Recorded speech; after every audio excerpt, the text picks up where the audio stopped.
half a century ago, Will Rogers said, The greatest thing to recommend a Democrat is optimism and humor, you know. You've got to be an optimist to be a Democrat, and you've got to be a humorist to stay one. Live from San Francisco, NBC News reports the Democratic National Convention. Brought to you by Ford and your Ford dealer. Have you driven a Ford lately? By Manufacturers Hanover, the financial source worldwide. By AT&T, we're reaching out in new directions. And by the Sun Company, where there's sun, there's energy. Here is NBC News correspondent Tom Brokaw. Good evening from San Francisco, where on the first day of this Democratic National Convention, party elders still are working very hard to put all the pieces together after a bloody spring and a weekend of chaos and confusion in which there was an unsuccessful attempt to fire the head of the Democratic National Committee, Charles Manat. The hope is, before the end of this week, that the Democrats can portray for the country a large, happy family headed by Fritz and Jerry. That would be Walter Mondale and Geraldine Ferraro.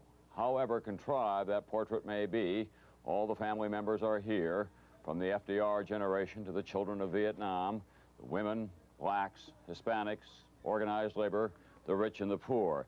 And one very independent member of this family tonight made some news of his own. Jesse Jackson announced that he likely would be going to the Soviet Union in an attempt to free the Soviet dissident Andrei Sakharov. And later tonight, there will be a three-way summit meeting between Jesse Jackson, Walter Mondale, and Gary Hart. Mondale says there is no agenda. If the Democrats are no more successful at unifying their party than they are at sticking to their television schedule, they're going to be in some trouble come the fall. They've already moved former President Jimmy Carter into the televised portion of this program. That it is an attempt to honor him, but at the same time, Carter presents a real dilemma for the Democrats. To too many voters in this country, they worry, he represents only bad memories. But he will have his chance to be in the spotlight tonight, not only in this hall, but on national television as well. We have, of course, down on the floor, the fastest four floor reporters that we can imagine in national politics. We're going to go there now. Chris Wallace standing by with one of the younger governors at this convention. That's Charles Robb of Virginia. Chris? Thanks, Tom. We are on the floor with one of the bright lights of the Democratic Party, Governor Charles Robb. Governor, let me ask you, there's going to be a lot of talk tonight, there already has, about the old Democratic Party, the party of Harry Truman and Franklin Roosevelt, the party of the New Deal, big government. Is that the message the Democrats should be sending to the voters tonight? Well, Chris, obviously, I think that probably reflects the sentiment of a majority of the people that are here at this convention. Many of us would like to see us focus on the future, focus on some of the values and issues that have been hinted at in some of the campaigns, but probably won't be the principal focus of the messages that we hear tonight, as articulate and as important as they are. As a moderate, do you feel the odd man out at this convention? Well, admittedly, there are priorities that, for instance, John Glenn and Fritz Hollings and others articulated earlier on that we thought would have provided the proper focus for the future direction of this party in this country. I think that the chances that we'll have an opportunity to prevail are diminished for this time around, but we'll continue to push. Governor Charles Robb of Virginia, thanks very much. Thank you. Now let's go across the floor to Don Oliver. Thank you very much, Chris. John Glenn, senator from Ohio, who dropped out of this campaign shortly after Super Tuesday. Senator Glenn, how would you assess the state of the party right now going into this convention?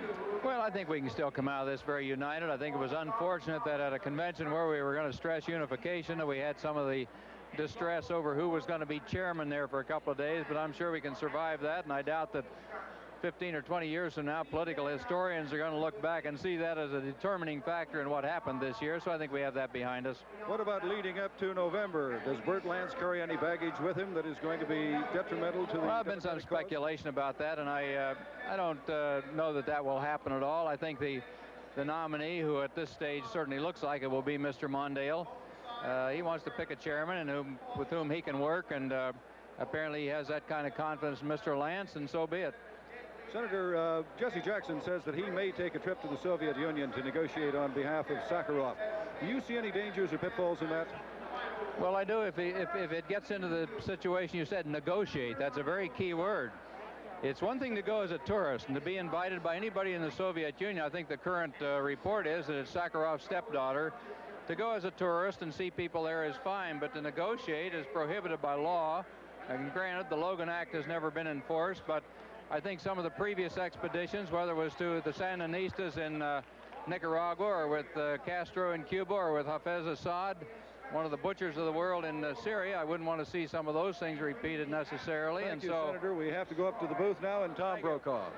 Thank you very much, Senator John Glenn with Don Oliver. The hall is dark at this moment because, as I indicated earlier, the Democrats are having some trouble with their scheduling, and they're now in the middle of a film that they have presented tonight on the spirit of this country. The big event coming up later this evening will not necessarily take place in the hall. That will be the meeting between Mondale, Hart, and Jesse Jackson, and we're now told that Geraldine Ferraro will be attending that summit meeting as well, even though this is her 24th wedding anniversary, and she planned to have a private dinner with her husband. Perhaps she can work both in. At any rate, we'll be back with more from the Democratic National Convention 1984 in Moscone Center in San Francisco right after this.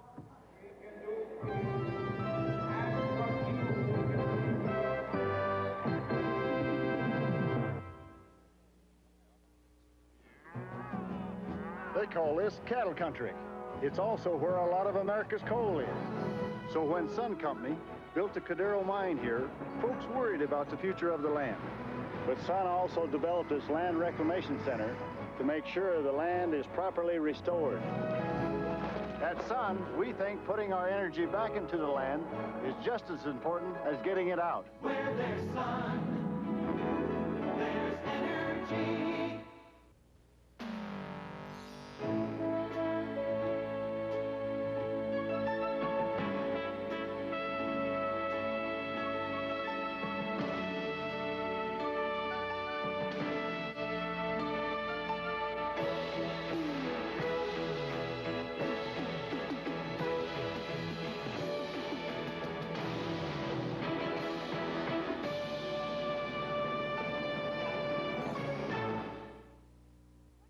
Do you want to buy a phone? It's cheaper than AT&T. What you really need is cheap long distance. And of course, our business systems are cheaper than AT&T. You won't get anything this cheap from AT&T. Cheap? Everyone's saying they're cheaper than AT&T, but nobody's saying they're better. All they can say is that they're cheaper, to which we say, you get what you pay for.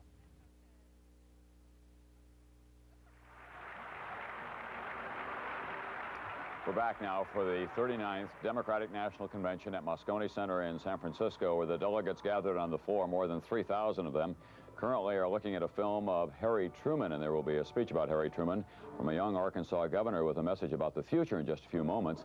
About 6% of the delegates who are gathered here tonight are Hispanics, and one of them very nearly became the vice presidential candidate with Walter Mondale. He's the mayor of San Antonio, Texas. He's only 36 years old, but he has a very bright political future before him. And down on the floor with him right now is Connie Chung. Connie? Thank you, Tom. Mayor Cisneros, can you stop for a moment? Mayor Cisneros, Walter Mondale may have dug a big hole for himself with the Lance Manat affair. What do you see ahead for Walter Mondale in the fall campaign? Well, I think it's going to be a good ticket, and I think it's going to be successful. I have every expectation that the sense of opening up that is characterizing the party and the country is going to be recognized by the American people. Political change is always made by those who are willing to step off into territory that's not crystal clear at the moment. Well, isn't that what Walter Mondale did when he stepped off and tried to fire Charles Manat and then place Burt Lansing? I think that's going to be a small story, a blip on the radar scope by the end of the week. That the overwhelming wave of satisfaction with the selection of Geraldine Ferraro is going to be the history-making story that comes out of this convention. That's going to be the story, and this incident this weekend was settled before the gavel fell, and it's not even going to be a story by the end of the week. It's just old news. There are many delegates, though, who said they did not like the way he handled it, that it was sloppy, that it was dumb, and it showed that he cannot make decisions.